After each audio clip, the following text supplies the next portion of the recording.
Zeldin to MacArthur Airport. Got clearance, Clarence. Roger, roger. The John Gomez Show. Last time I checked, this was America. We are citizens of an American nation. Read my lips. We're Americans. Here, the people rule. Together, we're going to do what has to be done. I happen to have only one interest, and that is symbolized by the red, white, and blue of our glorious flag.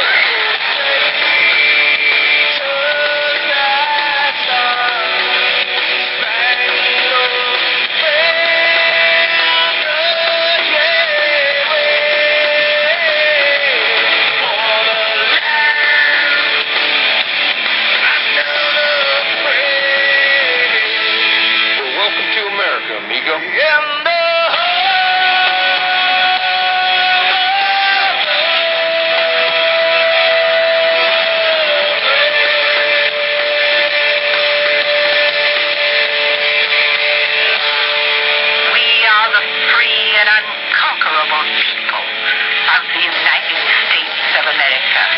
The John Gomez Show. Well, folks, just when you thought it was safe, you wake up, you blink your eyes, and it's Friday. TGIF. Thank Gomez, it's Friday. Good afternoon, everybody. John Gomez with you on the John Gomez Show. As you know, every single day we kick it off at noon to 2. Lunch with Gomez on 103.9 LI News Radio. Follow us on linewsradio.com no matter where you go, no matter where you are. Also, you can chime in 631-451-1039 to hop on board. And you can write to me, Gomez, Gomez, at linewsradio.com. Definitely write down the number today because I have some, this is Fun Friday. I have a very good friend of mine. He's got a very interesting life story. He's a private business owner, and he's a member of a band. He's kind of like the leader of the band, but he's a drummer. And very, very interesting life story. He's got this band, and he's appearing next week. I've got some tickets to get. It's a totally sold out show. It's the theater over in Bayshore. And it's a great venue to see a band at. Native Long Islanders, great music. We'll play a little of it. He's going to come in, but I'll just tease you a little bit. I got to know him because he wrote some books on music, and he was adopted. He was adopted, and when I first met him, as our friendship developed over time. It was this big, we'd go out and have a few drinks or so forth, and he'd ask me, I have this desire I really want to meet everybody in Suffolk County and Nassau County is New York State Senator Lee Zeldin. Lee, welcome aboard. How are you? Thank you. Great to be back, John. Good to see you. Been busy up there in Albany. A couple of all-nighters, I think they pulled over there, huh? Yeah, last Friday we passed our one-house budget resolution. It was around 2:30 a.m. on Friday. Well, listen, if you got to pass it, you got to pass it, for heaven's sakes. Are you getting a lot of heat from your constituents about some of the issues that were passed, or is everybody pretty pleased with it? One of the big issues when we're fighting with the budget in the month of March is with regards to the distribution of school aid. That probably is the highest profile issue that you hear from constituents about, and it's very much more so than a partisan battle. It's a geographic battle. And, there was a time in 2009 and 2010 where the Democrats had the governor's mansion, they controlled the Assembly and the Senate. And Long Island really got screwed. And right now is more regional balance. So as we're up there fighting for issues like school aid, Long Island has more of a seat at the table. So in our one-house budget resolution, we proposed, it's something called GEA, Gap Elimination Adjustment, GEA Restoration. So that's one of the ways that we fight for more money for our schools. And the one-house budget resolution had a lot of GEA restoration in it. And meanwhile, the Democrats from the Assembly, they fight for something called Foundation Aid, which helps the folks in the city.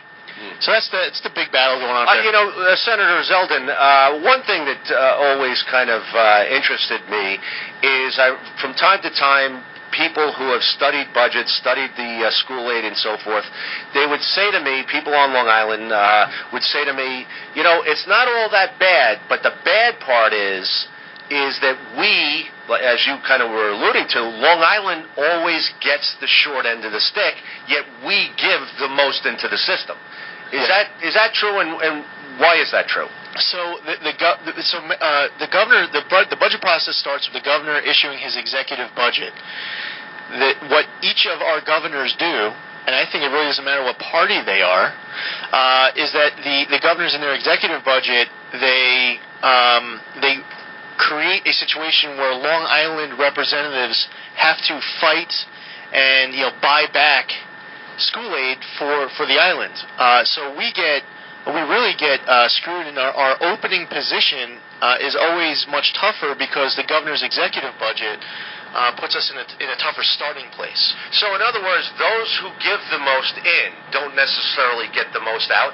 It's not... I would say that, Long Island, our attendance, graduation rates, somewhere between 13 and 17% of the state's population. Yeah.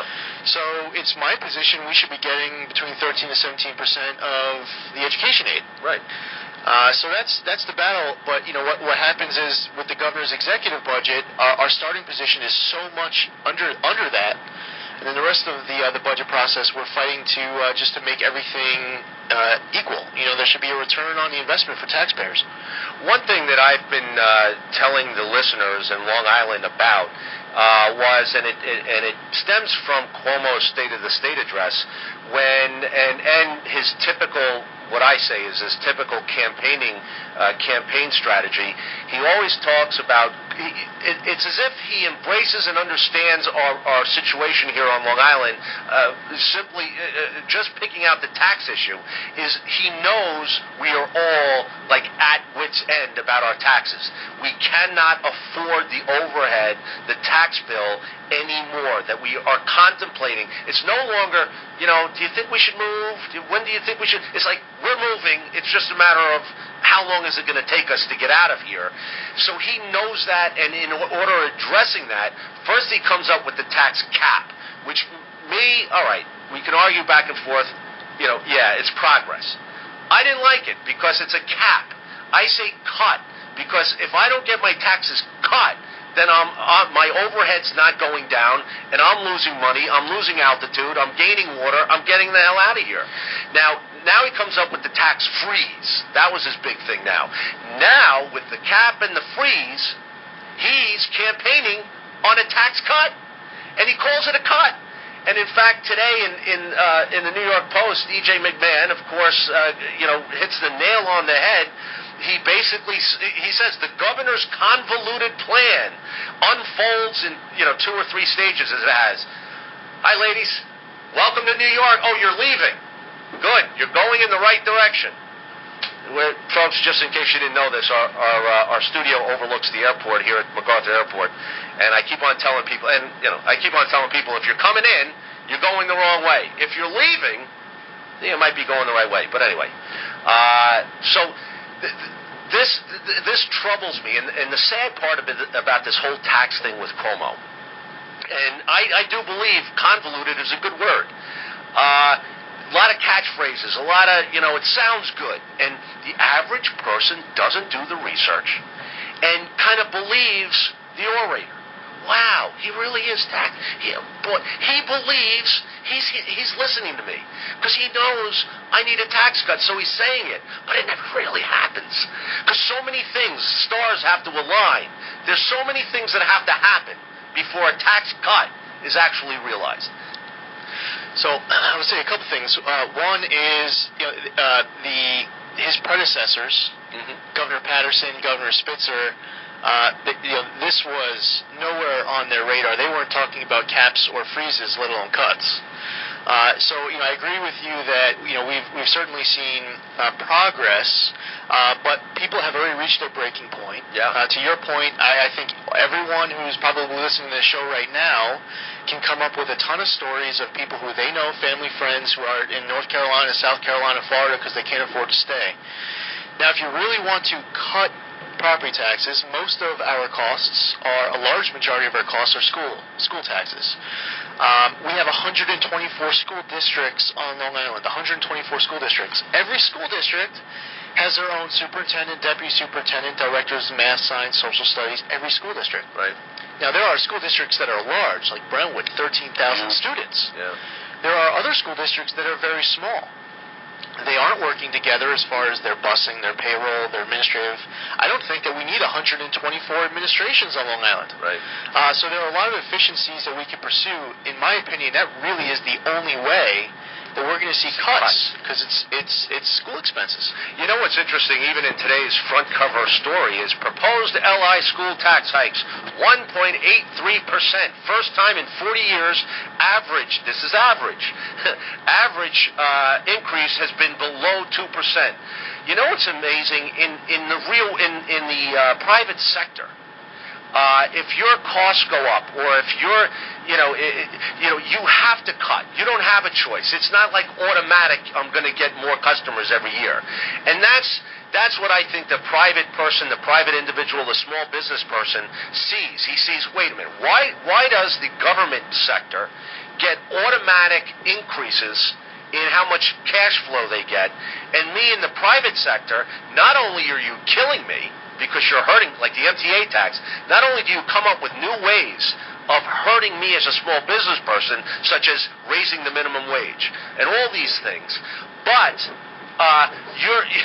you're not feeling how difficult it is as a small business person or a private business person, how business operates, and you're not operating the way we're operating. And I think a lot of that disconnect is because we don't have the right people in office. We have the people in office who basically do what they have to do to stay in office. So you have a lot of people who have all of their experience signing the back of checks. Yeah. They have no experience trying to meet payroll and signing the front of one. I'm glad you brought that up.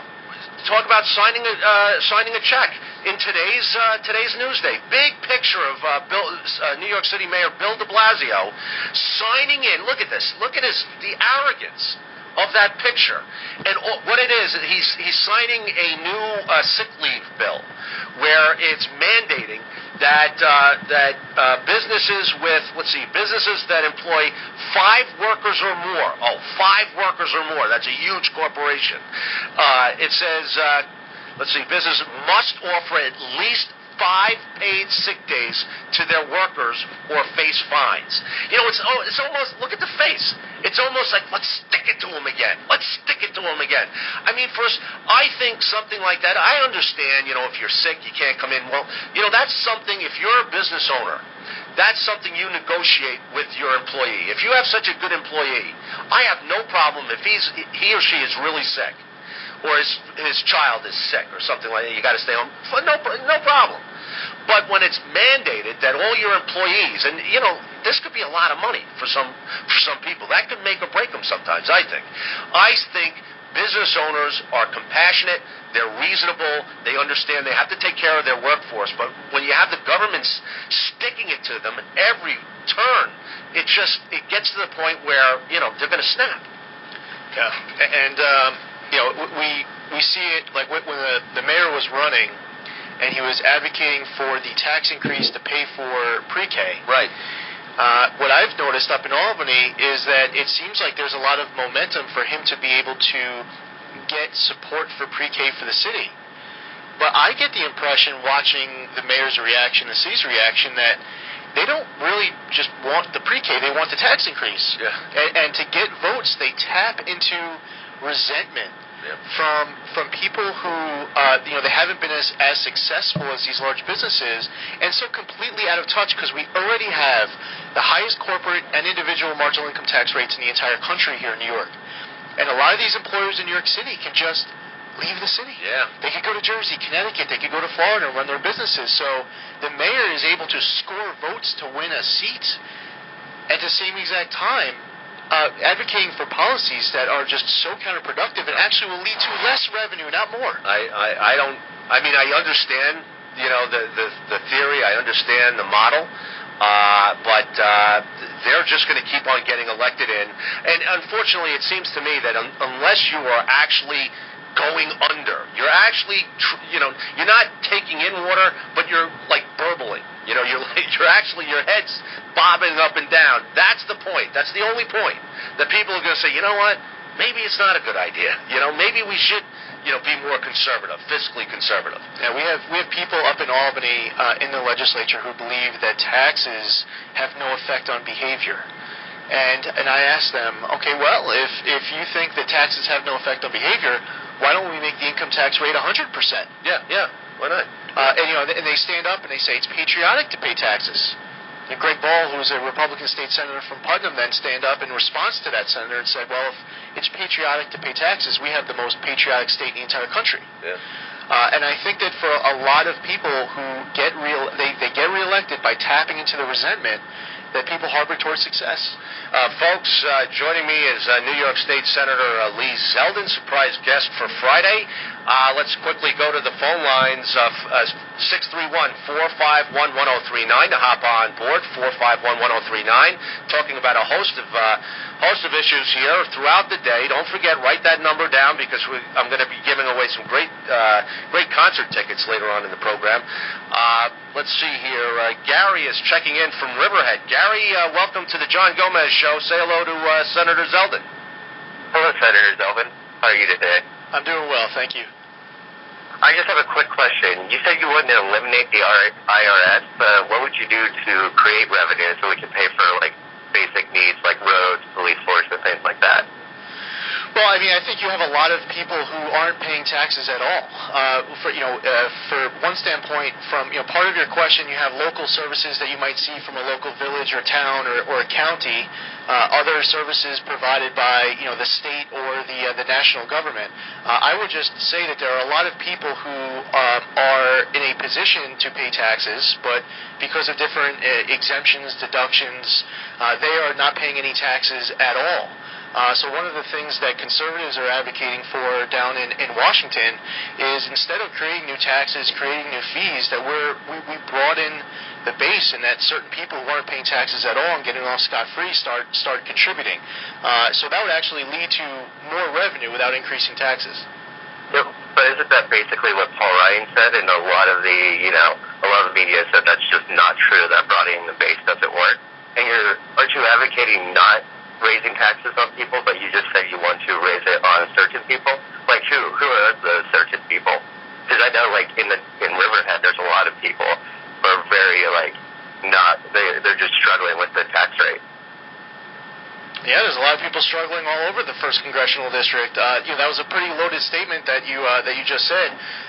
Down in Washington right now, there are conservatives advocating for tax reform. We do not want to increase taxes. We do not want to create new taxes. If the president or the Democrats want to continue to raise taxes, there's never a wealthy person can never be paying enough in taxes. We should not be penalizing success. For folks who are struggling, hardworking blue collar middle income Long Islanders in a town like Riverhead or Brookhaven, Southold, Smithtown, they're all over the 1st Congressional District in all 8 towns. People are struggling to make ends meet.